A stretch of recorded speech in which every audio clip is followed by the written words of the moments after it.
آج پاکستان کی جو ہماری جو اس ملک کی جو زندگی ہے 75 سال کی، میں سمجھتا ہوں کہ یہ سب سے امپورٹنٹ سبجیکٹ ہے رول آف لا، قانون کی حکمرانی۔ اگر میرے سے کوئی پوچھے نا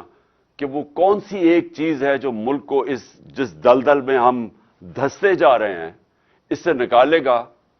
وہ ہے رول آف لا۔ یہ لوگوں کو بڑی غلط فہمی ہے کہ جناب آپ اکنامکلی ایک دم ایشین ٹائیگر بن جائیں گے،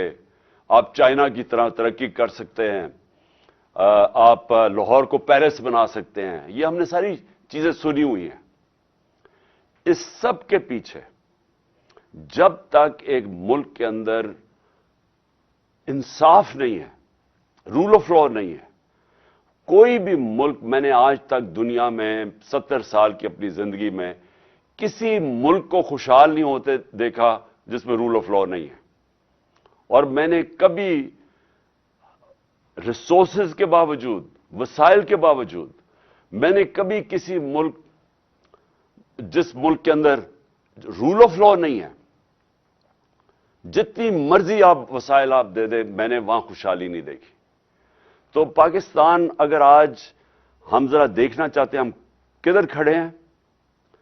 میں جتنا پاکستان میں رول آف لا کی دھجیاں پچھلے 8 مہینے میں اڑائی گئی ہیں، یہ میں نہیں سمجھتا کہ پاکستان کی تاریخ میں ایسا ہوا ہے۔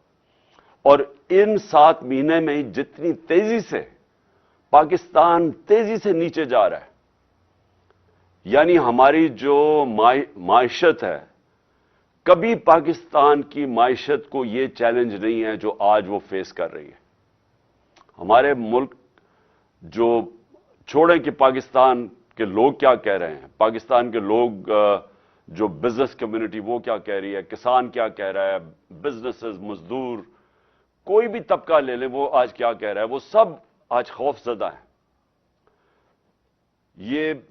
ہمارے لیے سب سے تشویشناک جو فگر ہے کہ 7.5 لاکھ پاکستانی ملک چھوڑ کے چلے گئے ہیں پچھلے 7-8 مہینے میں۔ اور یہ پچھلے سالوں کے مقابلے میں یہ ایک کچھ 7 گنا زیادہ بڑی فگر ہے کہ پہلے کتنے لوگ جاتے تھے اور اب کتنے جا رہے ہیں۔ یعنی ملک میں لوگ مایوس ہو چکے ہیں، ہوپ چلا گیا ہے۔ یہ جو 7 مہینے میں پاکستان سے ہوا ہے، اور کیا ہوا ہے، جنگل کا قانون ہوا ہے پاکستان میں۔ اور میں، کیونکہ ریسپیکٹڈ لائرز بیٹھے ہوئے میرے سامنے، میں آپ سب کے لیے یہ کہنا چاہتا ہوں کہ یہ آپ کی سب سے بڑی ذمہ داری ہے آج، کیونکہ رول آف لا کو اپ ہولڈ کرتا ہے پاکستان کی لیگل کمیونٹی، جوڈیشری اور وکیل۔ صرف آپ ایک چیز دیکھ لیں کہ جس طرح وہ لوگ جن کے اوپر پرانے کیسز کرپشن کے بنے ہوئے تھے، ہمارے دور کے نہیں بنے ہوئے تھے کیسز، ہمارے دور میں تو صرف ایک ٹی کیس تھا شہباز شریف کے اوپر، اور ایک FIA میں جو اس نے نوکروں کے نام پہ ان کو اور ان کے بچوں نے 16 ارب روپے کے نوکروں کے نام پہ پیسے لیے تھے اور وہ پھر ہضم کر لیے تھے۔ اور وہ جو ٹی کا کیس ہے کہ جدھر یہ پیسے جمع کرتے تھے اور ماڈل ٹاؤن سے پھر پولیس اسکورٹ میں وہ گاڑی کو لائے، وہ حوالہ ہنڈی پہنچایا جاتا تھا، ادھر سے پیسے باہر بھیج دیے جاتے تھے، اور جب باہر سے منگواتے تھے تو یہ